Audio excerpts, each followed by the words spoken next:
This video is only for those interested in poker. I've just completed my last tournament here in Mississippi for this trip, and just before I go through the results, I just want to give a bit of background. I first started playing poker about 12 years ago, and at the time poker was booming.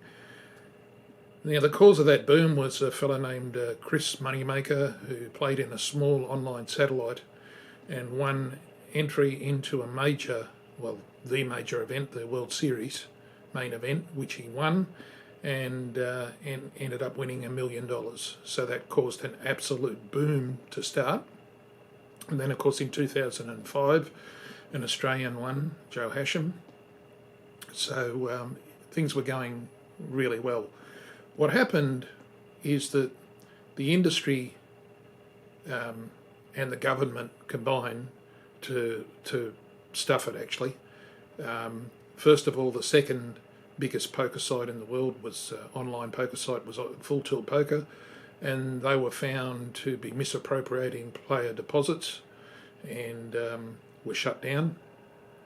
And then not long after that, the US government decided that online poker was bad, and they shut it down completely, and it's still not up and running now. And of course, last year the Australian government, in their wisdom, decided that it was bad for problem gamblers, so they made playing poker online illegal, which is an absolute joke when you consider what you can gamble on at the local pub or club. However, they claim to be protecting problem gamblers. Of course, the problem for the government is they're getting no revenue because they're only run by offshore operators. So that's why they shut it down, of course. So as far as the live scene is concerned, well, that's really well run. There's a couple of sites where the schedules for up and coming tournaments are listed. One's called cardplayer.com. Another one is pokeratlas.com, and they're really handy to plan your tournaments, because what I found is once I started playing live that I could hold my own, and I had a couple of good results initially in the local games, and then ended up getting a really good result back in about 2013 at Star Casino. I got a second, and then I realised, because it's played all over the world, what suits me is to organise every year a trip where I combine some poker tournaments with a cruise, of course, and that gives you a really great holiday with a chance of winning some money back.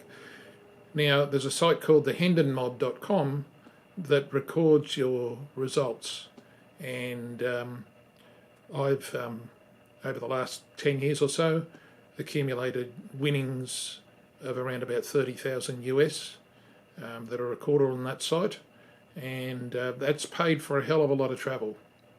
What I like to do is schedule my tournaments in advance, so I've got a plan as to what I'm playing in, and therefore I know how much it's going to cost me. Now, that money is then considered part of the holiday. If I win nothing, it doesn't really matter because it was already budgeted for. And of course, anything that I get back is a bonus.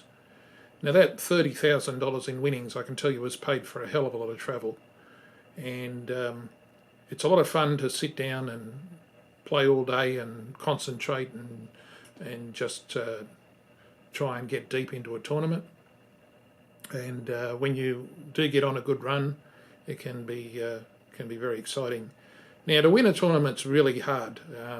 You need a hell of a lot of luck. But in saying that, if your average tournament's got, say, 250 players, it's pretty much a given that 50 of them have got no clue what they're doing. So it therefore follows that if you make the best decisions that you can and get all your chips in as good as you can and hope for the best, that over the course of time you should get some good results, or you will get some good results. It's just a matter of patience. You can be incredibly unlucky in any one tournament, of course. Very frustrating when you get your chips in with the best hand and some idiot that shouldn't have been in the hand at all ends up, hitting his miracle card on the river to knock you out. But the bottom line to it is you just have to keep turning up. It's a bit of a lottery at times, but it's a combination of mathematics, body language, reading, being able to read people's, actions and the psychology of it, which is what I probably enjoy the most, and of course just pure luck. The luck factor in any one tournament can be terrible or it can be great, but over the course of time, everyone will have about the same amount of luck. So that brings you back to the skill element of being able to know the mathematics and reading people as to what can give you the edge. Now, for this series of tournaments I played on this trip, I played 14 tournaments, and for the most part I ran below average. I managed to cash in 2, went very close to cashing in 2 others, which was frustrating, but got a return of about $2,000, so not a total wipeout. The other thing is, when you do plan a schedule, you've always got to have a plan B, because the nature of poker is that although you hope to be playing all day, you can get knocked out first hand if things go really, really bad. So therefore, in my schedule, I always plan something else, whether that be another tournament to play in, or go and see a show, or catch up in some sightseeing, whatever it is. You've got to set it up so that if that terrible beat happens on the first hand, that you've got something else planned. But the tournaments that I've enjoyed the most are the ones that I've played in for 12 hours solid. They're incredibly challenging and a lot of fun. So that's about it. If anyone's got any comments or questions, I'd be happy to respond to them.